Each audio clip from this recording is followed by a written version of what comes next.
Esse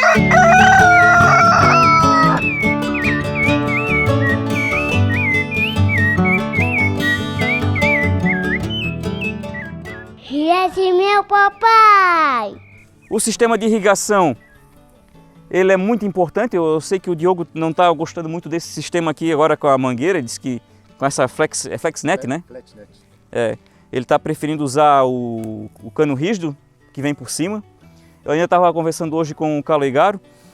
O sistema de gotejamento ele ajuda, ele é melhor do que nada. Eu diria que não teria coragem de botar uma parreira sem pelo menos isso.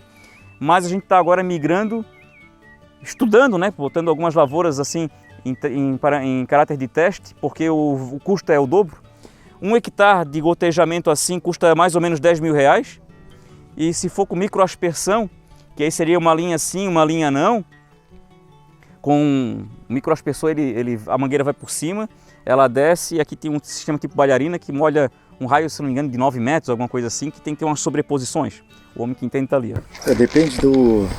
Tem alguns que botam um diâmetro maior, diâmetro menor, daí tem que selecionar.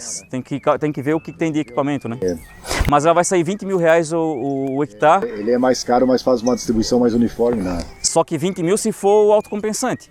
Mas para nossas áreas não existe maneira de eu botar um sistema de irrigação que não seja autocompensante. A não ser que fosse plano. E aí a vantagem é com relação à adubação.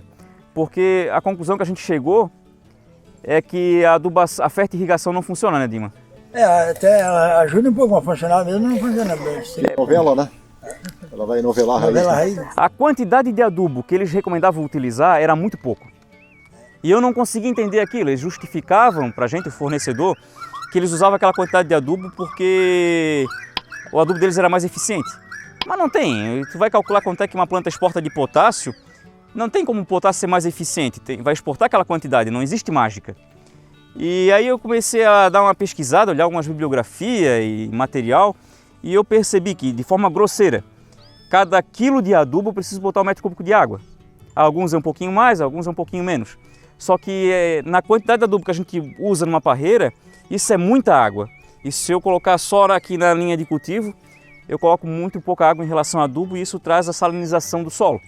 Então por isso que provavelmente não era recomendado utilizar uma quantidade certa e sim aquela quantidade tão pequena. Porque assim o fornecedor conseguia garantir que estava vendendo, mas não criava o problema. Só que aí o problema é que a planta não desenvolvia. Tinha que fazer adubação de cobertura igual.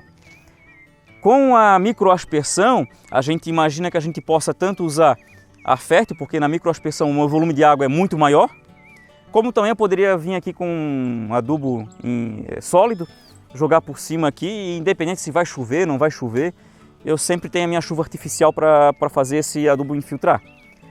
O fósforo e potássio não tem esse problema, mas o nitrogênio, se eu coloco ele em cima da terra, não incorporo ou não molho, eu vou ter perda por volatilização. Então esse é um grande drama. E aí, eu já falei isso no curso, mas para a gente dar uma reforçada, na produção do maracujá, a gente vem trabalhando com um sistema de SPDH, em que a adubação ela é semanal. A gente observa a coloração das 3 primeiras folhas, que tem que ter um tom um pouco mais amarelado que as folhas do restante da planta, que tem um verde escuro. Se as 3 primeiras folhas estão um pouco mais amareladas um pouco que o restante do maracujá, ela está num ponto certo.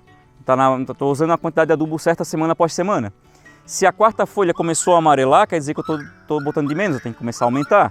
Se a 2ª folha, a 2ª folha começou a escurecer, eu estou botando nitrogênio demais, eu tenho que começar a reduzir. Então a gente vai fazendo essa regulagem, né? E aí a importância da gente fazer esse acompanhamento, né?